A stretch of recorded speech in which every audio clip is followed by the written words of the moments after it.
그래서 그런 거를 봤었을 때, 아, 신학생으로 다시 돌아가면은 조금 놀아야 되겠다.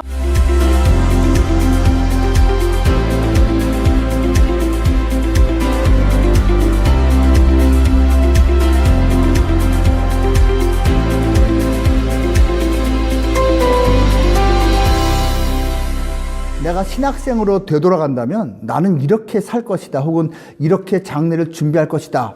아, 제가 신학생으로 학부 때부터 다니다 보니까 한 가지 아쉬운 게 뭐냐면 불신자들을 많이 못 만난 것 같아요.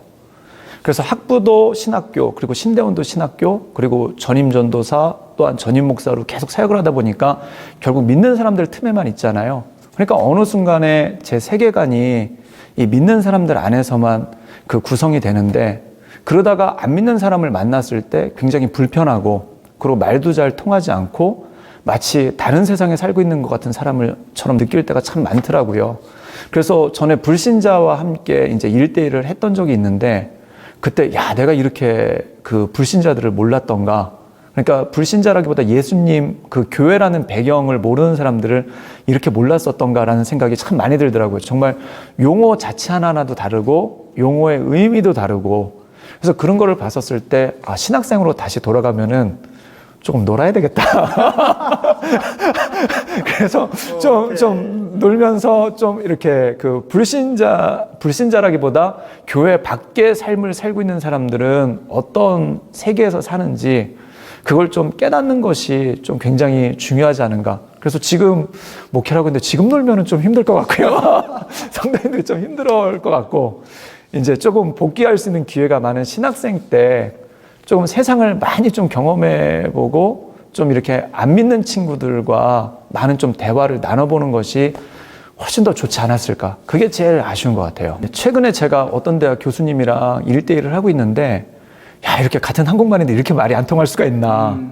이런 생각이 정말 많이 들더라고요. 정말 이분이 생각하는 감사의 개념과 제가 생각하는 감사의 개념이 다르고, 그리고 이분이 생각하는 은혜의 개념과 제가 생각하는 은혜의 개념이 다르고, 그러니까 그 말을 맞추는 것 자체가 시간이 너무 많이 걸리더라고요.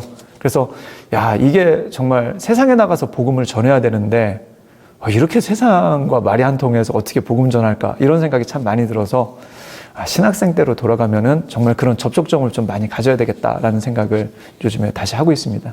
우리나라 교회 상황 여건 점점 좋아지진 않고 있죠. 적어도 향후에 10년 후, 20년 후 또 어떻게 될 거라고 예측을 하십니까?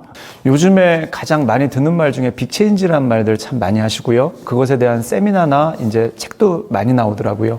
그리고 뉴노멀이란 말도 또 많이 나오는 것 같아요. 그러니까 어떻게 보면은 요즘에 코로나 시국도 있겠지만 더 나가서 세상이 크게 한번 바뀌고 큰 변혁이 한번 온다는 것은 모두가 공감하시는 바인 것 같습니다. 그리고 한국교회 같은 경우에도 이 체제로 교회가 운영된 지 거의 100년 정도가 됐으니까 어떻게 보면은 이 체제의 시스템에 큰 변화가 한번 올 거라고는 생각을 하거든요. 그래서 제가 볼 때는 두 가지가 있는 것 같은데, 하나가 온라인, 또 하나가 오프라인인 것 같아요. 그래서 온라인을 통해서 어떻게 보면은 이제 다양한 그 메시지라든지 또한 여러 가지 말씀의 내용들이 전해질 가능성이 많은 것 같고요. 그리고 오프라인을 통해서는 좀 그 만남, 그 돌봄이 굉장히 중요하게 여겨지지 않을까라는 생각이 참 많이 듭니다. 그래서 어떻게 보면은 젊은 세대나 또한 안정적인 생활을 하고 계신 분들은 온라인을 통해서 자기의 신앙을 갖다가 굉장히 많이 충족을 하고 계신 것 같거든요. 그런데 이런 온라인만으로는 신앙 충족이 안 되시는 분들이 계신 것 같아요. 예를 들면은 노인들이라든지 또는 어린아이들 같은 경우.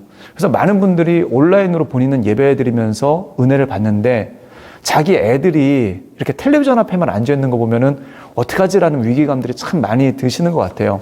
그래서 그런 차원에서 봤었을 때 아마 조금 이제 규모가 있는 교회들 중심으로는 온라인 사역이 활성화되겠지만, 규모가 그렇게 크지 않은 교회들은 사실 온라인 사역을 하기가 쉽지가 않거든요. 여러 가지 컨텐츠도 그렇고요. 그래서 규모가 있는 교회들이 이 컨텐츠들을 많이 제공을 해주신다면, 좀 규모가 미치지 않는 교회들은 그 안에서 돌봄을 할 수 있는 사역들이 참 많은 것 같아요. 그래서 지역에 있는 어르신들이나 아니면 어린아이들에 대한 돌봄도 굉장히 중요하리라 생각이 되거든요. 그래서 이런 의미로 봤었을 때 좀 돌봄에 대한 니드가 굉장히 커지지 않는가라는 생각이 들고요. 그리고 저희 교회 같은 경우에도 지금 어린 식당이라는 것을 준비를 하고 있는데, 많은 분들이 아시겠지만 아파트 단지에 가보면은 그 분식점 같은데 포스트잇이 빽빽하게 붙어 있어요. 거기 보면은 엄마들이 이 분식점에다 돈을 맡겨놓고, 그리고 이제 애들이 학원 왔다 갔다 할 때 거기서 이제 간식을 사 먹도록 하시거든요. 근데 대부분이 맞벌이 가정이거나 또한 한 가정이라서 가정에서 아이들을 돌볼 수 없기 때문에 애들이 학교를 끝나고 방과 후에 학원을 뺑뺑뺑 도는 경우가 참 많아요. 그러면 이제 부모님들 입장에서는 이게 정말 큰 부담이거든요.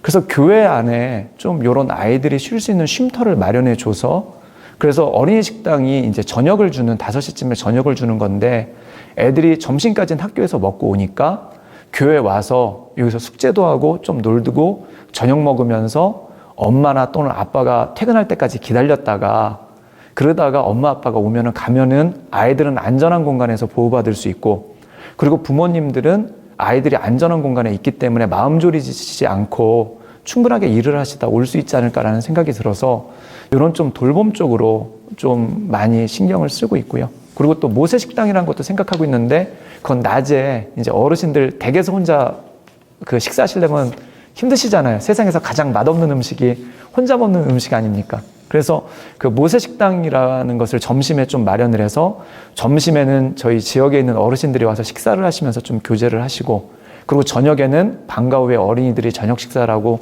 엄마 아빠를 기다릴 수 있는 이런 돌봄 사역을 좀 해보면 어떨까. 그래서 그것을 지금 기획하고 저희 그 교회 성도들과 함께 준비 중에 있습니다. 저는 충분히 가능하다고 보는 게, 사실 교회 중에 식당 없는 교회 어디 있나요? 그리고 교회에서 이제 그 식사 준비하실 수 있는 권사님들 어디나 다 있잖아요. 근데 교회 식당을 아쉽게도 주일날 오후에 딱 한 번 쓰는 교회가 너무 많더라고요.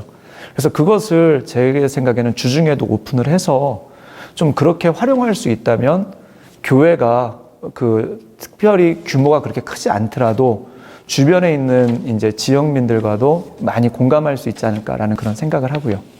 네. 야, 이게 성도들 또 교역자들, 구독교회에 계신 분들은요, 열심히 주중에도 네, 열심히 해야 될 것 같습니다. 네.